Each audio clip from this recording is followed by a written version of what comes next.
and gentlemen, the teeny little super guy. Teeny little super guy, pops right up before your eye. He's no bigger than your thumb. Snap your fingers, here I come. Now stop me if you've heard this one. Don't look in the sky, don't look in the sea. He's inside of you and me. Did I ever tell you about the time? You can't tell him you're all by his side. I'm just a teeny little super guy. Oh, yeah.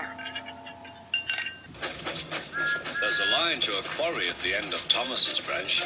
It goes for some distance along the road. Thomas was always very careful to whistle here in case anyone was coming.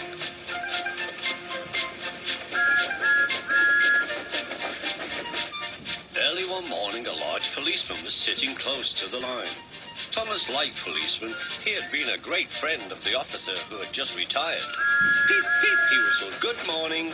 Thomas expected that the new officer would be friendly too, but was sorry to see that he didn't look friendly at all.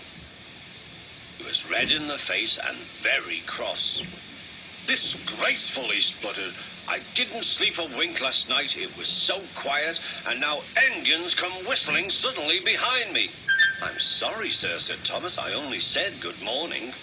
A policeman pointed to Thomas. "Where's your cowcatcher?" he asked. "But I don't catch cows, sir." "Don't be funny," snapped the policeman. He looked at Thomas's wheels. No side plates either, and he wrote in his notebook, "Engines going on public roads must have their wheels covered and a cowcatcher in front to protect people and animals from being dragged under the wheels if they stray onto the line. You haven't, so you are dangerous." "Rubbish," said Thomas's driver. "We've been along here hundreds of times and never had an accident." "That makes it worse," the policeman answered. He wrote "regular lawbreaker" in his book. Thomas puffed sadly away.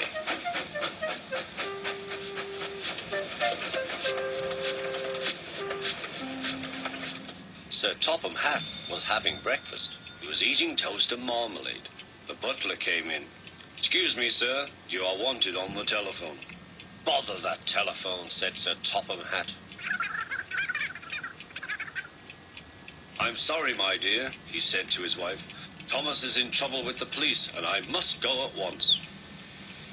At the station, Thomas's driver told Sir Topham Hatt what had happened. "Dangerous to the public, indeed. We'll see about that." Sir Topham Hatt spoke to the policeman. But however much he argued with him, it was no good. "The law is the law," he said, "and we can't change it." Sir Topham Hatt felt exhausted. "I'm sorry, driver," he said. "It's no use arguing with policemen. We will have to make those cowcatcher things for Thomas, I suppose." "Everyone will laugh, sir," said Thomas. "They'll say I look like a tramp." Sir Topham Hatt stared. Then he laughed. "Well done, Thomas. Why didn't I think of it before? We want a tram engine. When I was on my holiday, I met a nice little engine called Toby. He takes freight cars from the farms, but the trucks are taking over most of his work and he needs a change. He has cowcatchers and side plates. I'll write to his superintendent at once."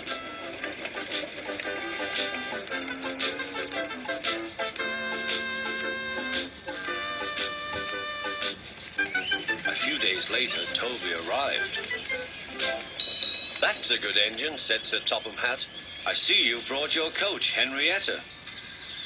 "You don't mind, do you, sir?" asked Toby. "The station master wanted to use her as a hen house, and that would never do." "No, indeed," said Sir Topham Hatt. "We couldn't allow that."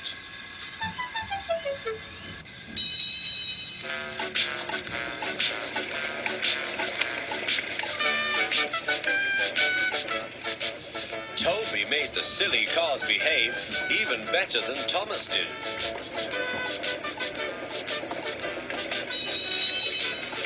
"Oi, you!"